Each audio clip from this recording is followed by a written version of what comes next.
Good morning to all of you. Final account कर रहे हैं हम लोग 11th क्लास के लिए।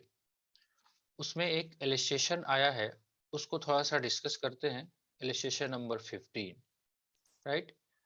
देखेंगे कि एक नए तरीके से क्वेश्चन का पैटर्न भी आपको दिया जा सकता है, तो उस क्वेश्चंस को सॉल्व करते समय थोड़ा सा अपने को बेस नॉलेज रखना जरूरी है, राइट।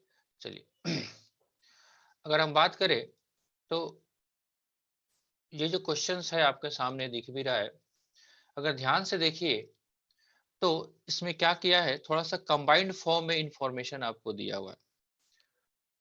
स्टार्टिंग से देखते हैं इलस्ट्रेशन नंबर 15 क्या कह रहा है। From the following balance taken from the books of Murari Manohar and sons prepare trading accounts profit and loss account for the year ended 31st March 2019 and balance sheet as on the date and stock on hand at 31 March 2019 was 56,000, right. तो इस questions को अगर आप देखेंगे ध्यान से तो इसमें क्या दिया हुआ है। अगर हम बात करें स्टॉक एट कमेंसमेंट, इसका मतलब क्या है, ये है आपका ओपनिंग स्टॉक, है कि नहीं है, राइट। कहाँ पे जाएगा ये, ध्यान से अगर बात करें हम, ये स्टॉक कहाँ पे जाता है, थोड़ा सा पार्टिसिपेट आप भी करते चलिए।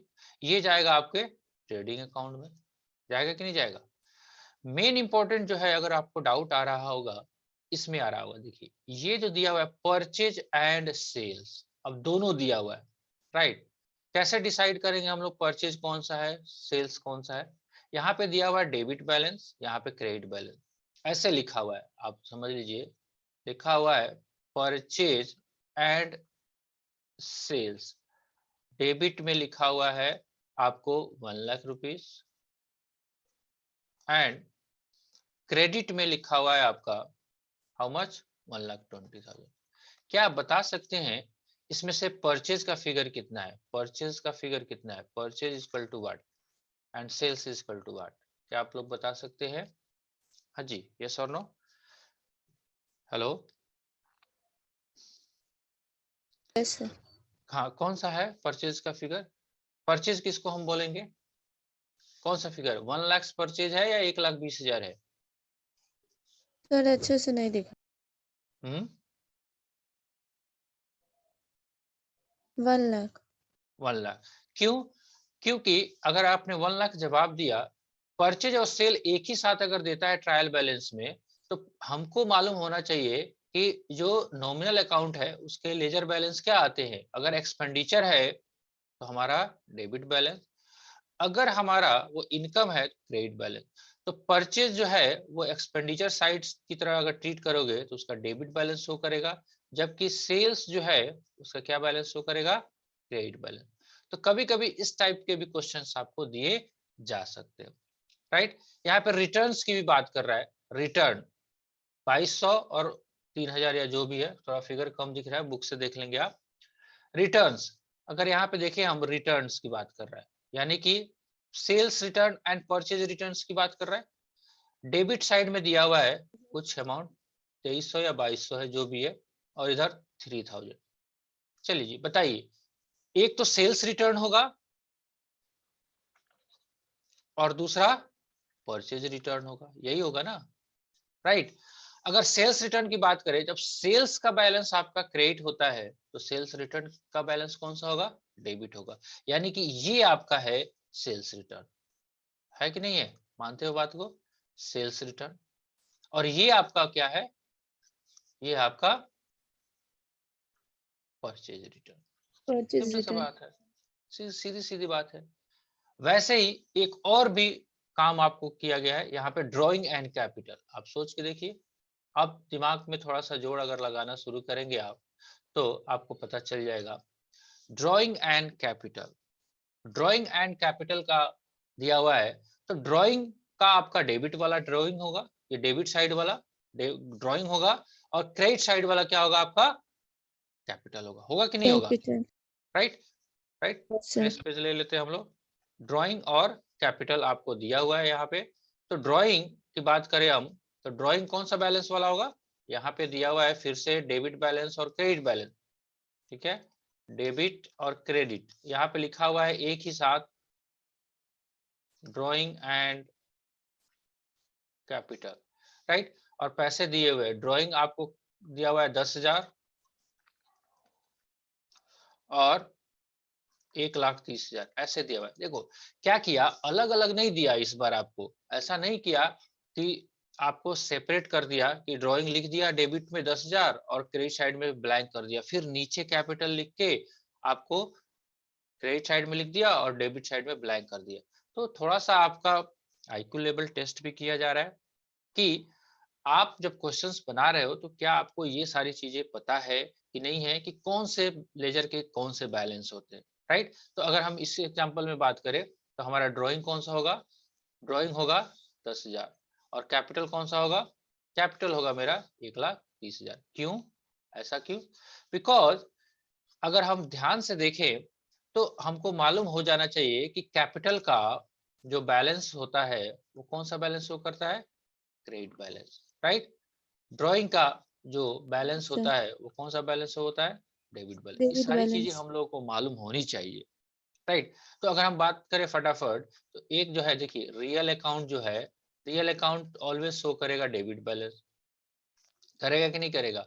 पर्सनल अकाउंट की बात करें हम, तो पर्सनल अकाउंट डेबिट भी शो करता सकता है और क्रेडिट भी शो कर सकता है। जो पर्सनल अकाउंट डेबिट शो करेगा यानी कि मेरा डेटर्स होगा, हमको उससे पैसे लेने हैं, राइट। जिस पर्सनल अकाउंट का क्रेडिट बैलेंस शो कर रहा होगा इसका मतलब है वो मेरा क्रेडिटर्स है, उसको हमको पैसे देने हैं। ये सारी बातें रहेगी कि नहीं रहेगी? सिंपल सा बात है। तो हमने इस क्वेश्चंस में जो डाउट भी आया था लोगों का वो बेसिकली यही आया होगा। बाकी कौन सा आइटम कहाँ जाएगा इस पे अभी चर्चा इस पर्टिकुलर टॉपिक पे नहीं कर रहे हैं, बिकॉज इधर हमारा फोकस है कि अगर कंबाइंड फॉर्म में लेजर आपको पुट ऑन कर दे, राइट, तो उसका सॉल्यूशन हम लोग कैसे करेंगे, ठीक है। चलिए और भी कोई कंबाइंड फॉर्म में आ रहा है, जैसे देखिए bills receivable and bills payable, देख रहे हो? तो आप सोच के देखिए ना, जो डेबिट साइड वाला होगा वो बिल्स रिसीवेबल होगा और जो क्रेडिट साइड वाला होगा वो बिल्स पेबल होगा, होगा कि नहीं होगा? बाकी इस क्वेश्चंस में कुछ और खास है नहीं। बाकी अगर आप ध्यान से देखें तो कौन सा आइटम कहाँ जाएगा वो फटाफट भी कर सकते हैं। स्टॉक ट्रेडिंग में, परचेज एंड सेल ट्रेडिंग में, रिटर्न ट्रेडिंग में, drawing and capital balance sheet में, कार्टेज ट्रेडिंग में, factory heating and lighting trading में, वर्क्स एक्सपेंस ट्रेडिंग में, रेंट रिसीव पीएल में, है ना, cash at shop bank sorry दुकान में पैसे जो है बैलेंस शीट में, अकाउंट रिसीवेबल, है ना, तो ये सारे डेटर्स हैं बैलेंस शीट में, अकाउंट्स पेबल बैलेंस शीट में, है ना। ऐसे मूव ऑन आपको करने हैं, बहुत इसमें कोई रॉकेट साइंस नहीं है। हाँ, जो एक टॉपिक था हमारे को कि अगर आपके ट्रायल बैलेंस में फिगर जो है वो कंसोलिडेट फॉर्म में दे, सेल्स एंड परचेज दोनों एक साथ, तो थोड़ा सा आप अपना दिमाग लगाएंगे। डेबिट्स वाले कॉलम में जो होगा वो परचेज माना जाएगा, क्रेडिट वाले कॉलम को हम सेल मानेंगे, राइट। चलिए, तो आई थिंक आपके जो भी डाउट आज के थे मैंने उसको क्लियर करने का कोशिश किया और आशा है आपको डाउट क्लियर भी हुआ होगा, राइट। अगर नहीं हुआ होगा तो क्या करेंगे, फिर से इस वीडियो को एक बार और रिपीट करके देख लेंगे, यूट्यूब पे अवेलेबल रहता है, तो वहां से आपको डाउट और आसानी से क्लियर हो जाएगा। फिर भी अगर नहीं समझ में आता है तो एक बार और चर्चा करेंगे।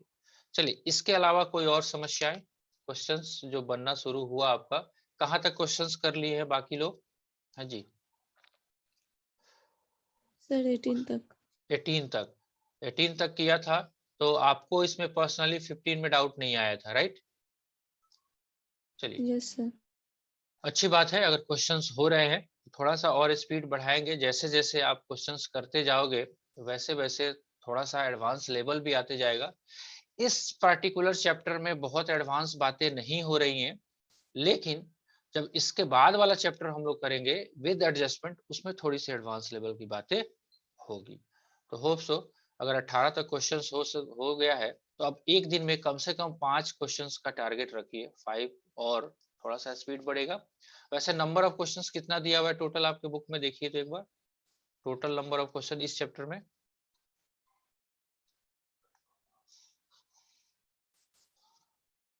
एक बार चेक कर लीजिएगा, ठीक है। तो फटाफट निकालिए क्वेश्चंस को, जो डाउट आता है एडवांस में शेयर कीजिए, है ना जी।